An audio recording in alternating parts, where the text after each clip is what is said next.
What do you want to be when you grow up? Do you remember this question?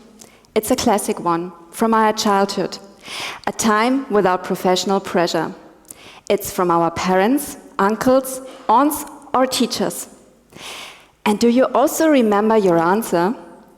Perhaps it was a firefighter, a football player, a doctor, or a singer. And kids today could say, I want to become a reality star or a social media influencer. What do you want to be when you grow up? Do you remember this question? And it's the right question? I say no. We should ask, what are you good at and what brings you joy? And maybe we ask these questions, but do we really listen? And this is where it begins to matter. Do we empower ourselves to be free from stereotypes or societal expectations? Or are we driven by fear, conventions, and the opinion of other people?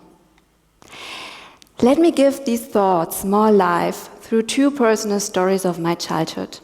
They talk about needs, boundaries, and wishes. My father, he was born in 1941. He was and is incredibly creative. He wrote poems and he painted. And at the age of 15, he dreamt of studying fine arts. He wanted to become an artist. Art doesn't fill your stomach, and art doesn't pay your rent. This was the opinion of his mother, friends, and family. During the post-war period, he was told to be practical, and he followed their advice. So he became a nurse and he helped people at hospitals. I'm really proud of him and I appreciate his dedication. But 4 years ago, I asked him whether he ever felt fulfilled in his life and job. And he said, no, it was just a job. I earned money. And this hit me hard because he dimmed his light. He had no supporters, no mentors. He wasn't able to follow his true calling. And I said to myself, Arina, now you will go your own way. What about my childhood? I want to become a judge, I said. And I know that I was not focusing on sitting in a courtroom or wearing a robe. I wanted to stand for justice, for fairness, and help other people.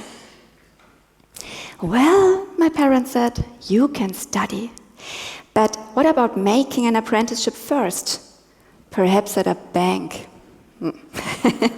Okay, I said I followed their advice, like my father, and I did my apprenticeship.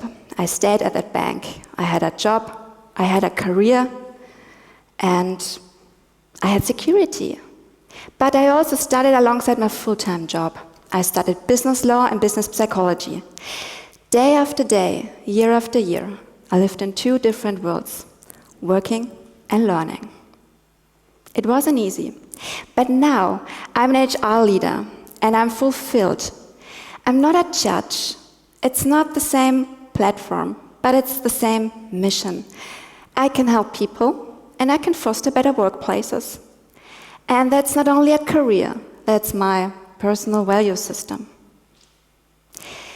These two stories of my childhood show the tragedy of our current time. We lose our sight on our talents. We hesitate to follow our dreams. We bury our dreams under the expectation of other people.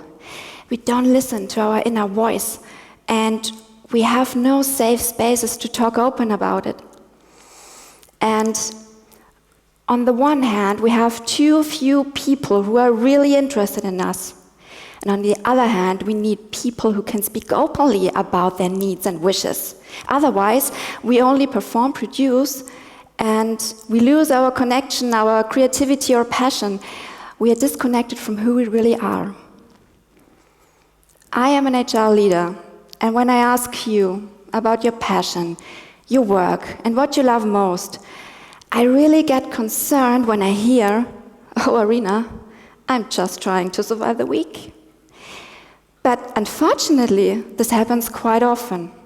And unfortunately, This is the reality in our organizations. Let me show you some statistics. The Gallup Engagement Index shows striking results. 50% of the surveyed employees think about quitting their job during the next 12 months. Half. This is not just a number, it's a symptom. And what about our talents? Only 3 out of 10 talk to the manager about their wishes and needs on their career path. Only 3 out of 10. So you see, people feel unheard, unseen, and undervalued. And this is not only an HR issue, it's a human issue. And that's the reason why we have to redesign our organizational mindset. And then people feel seen, heard, and valued. Let me bring this closer to home. My childhood's and career's path sounds smooth and easy, from the apprentice to the HR leader. But I had no mentors, I had no supporters. Instead of that, I had a tough turning point on my career path. At the age of 28, I was promoted to head of internal audit. Internal audit checks that the company's systems work honestly and efficiently. It's almost like being a judge. During the first days, my 2 bosses left on vacation. Okay. But suddenly, an internal misconduct case landed on my desk. An employee was accused of committing fraud. It even made it to the press, so it was a very public thing. And from my perspective, it was also a very serious thing, because if the fraud were proven, the person would be terminated and legal steps would be taken against them. And my 2 bosses knew this case before they left. But they didn't say anything to me before they left. Who, Arina, you hit the jackpot. Welcome to your new job, I thought. And I remember opening the files, feeling the weight, legal pressure, ethical complexity, C-level briefings, sleepless nights. No guidance, it was just stress. I was thrown into the deep end. And I did the best I could. It worked, anyhow. But what happened after the return of my 2 bosses? Nothing. Just silence. No feedback, no appreciation, no recognition. And the hardest thing for me was the invisibility. And I said to myself, this is my turning point. And my inner judge talked to me. You need to give up your manager role. You have to go to HR, and you have to be a trailblazer, a front runner, to redesign and reshape organizational culture and leadership culture. And then there was a job offer, and I transferred to HR. And I was able to recognize patterns of successful organizations and social systems. And I believe that organizations are social systems. We are not only talking about companies or teams, we are also talking about friendships, relationships, school classes, or families. And during this time, I was able to explore the 3 keys to redesign our organizational mindset. And today, I want to show you the 3 keys. So the first key to redesign our organizational mindset is act like an intrapreneur. It's just like an entrepreneur in your own social system. Think of a moment when you felt truly alive. What do you see in your mind's eye? What do you feel?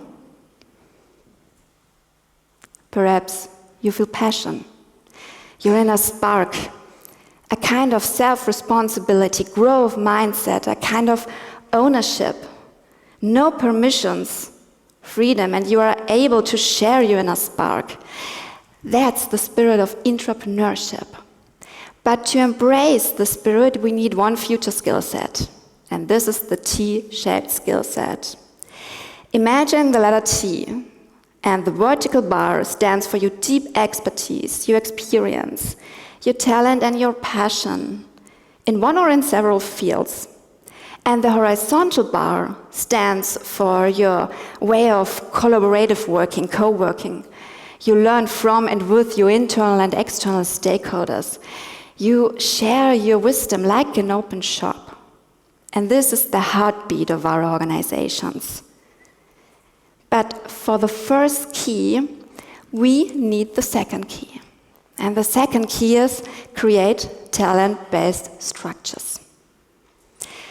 Let's talk about our careers from the last decades. They look like hierarchy ladders, from rung to rung, up, up, up, from manager to director to CEO. But not every ladder fits to us, and not every ladder makes sense anymore. Titles won't matter anymore. We have to focus on our talents and on humanity. And of course, we are driven by rules and laws. Think about the ones about pay transparency or compliance. But they can also be an opportunity to rethink and reshape our mindset of strict job descriptions. So with these structures, we are able to act like an intrapreneur. And this leads me to the third key. And the third key to redesign our organizational mindset is build trust-based leadership. Think of a gardener. A gardener wants the best for the garden. He or she would never pull on plants to make them grow faster. Plants should grow and flourish. A gardener is responsible for the right conditions: soil, sunlight, and water. And then a gardener trusts in time and in nature. And people will also, like plants, grow. And this is the essence of true leadership. But today, organizations often treat leadership like holding a leash. Don't go too far. Don't make a mistake. And don't move until I say so. But this is not the future leadership style. We need leaders or parents or teachers who are North Stars. They have to understand the big picture, the vision, the mission, and then they can translate the vision to people. They are ambassadors. And after that, they can motivate people and coach them. They have to recognize the talents, and they have to enable and empower them. They have to walk the talk. And finally, for trust-based leadership, we also need psychological safety. Psychological safety is about speak openly. You are who you are. You can make mistakes, and you fail. You learn from your failures. That's okay. And psychological safety creates safe spaces, and safe spaces create trust. And also researchers show that people who feel psychological safety are more motivated, they are more satisfied, and the retention rate increases. What a surprise. And these three keys are the secret to unlock our human potential in organizations. And I truly believe in organizations with human potential. So if you're a leader, a father, a mother, or a teacher, please don't force people to grow. Trust them and enable them. If you are thinking about your life or career path, don't think about hierarchies. Ask yourself, what feels alive for me? And bring your talent to the table. Be part of the party.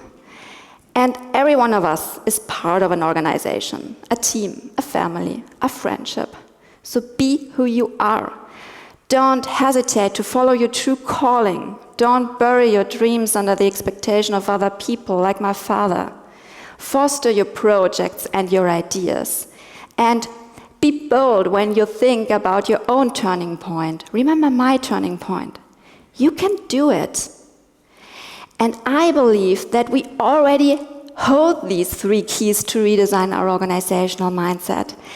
Act like an intrapreneur, create talent-based structures, and build trust-based leadership. But these three keys only work if we do. And of course, it's easier to hesitate. It's easier to wait or to stay silent. But every spark of your creativity, of your talent and your passion declares that we have to do something. And we have to say it loudly and consistently. We have to use these keys, and then we are the brave change.